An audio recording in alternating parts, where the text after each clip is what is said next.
ಎರಡು ಎಡೆಯನ್ನು ಎಳೆದು ಕೇಳುವೆನು, ನೀ ಸ್ವಲ್ಪ ನಿಲ್ಲಬಾರದೆ. ಎರಡು ನೆರಳೇಕೆ ನಾವಿಬ್ಬರು ಒಂದೇ, ಬಳಿ ನೀನು ಬರಬಾರದೆ.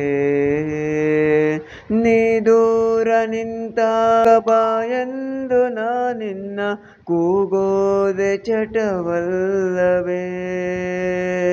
ಇಷ್ಟೊಂದು ಬಲವಲ್ಲಿ ನಿನ ನೀಡ ತೋಳನ್ನು ಬಯಸೋದೆ ಹಿತವಲ್ಲವೇ.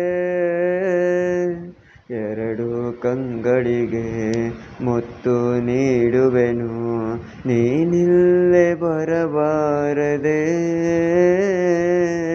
ಎಲ್ಲ ಕನಸನ್ನು ಒಂದೇ ನೆರಳಲ್ಲಿ ಸಾಲಾಗಿ ಇಡಬಾರದೆ.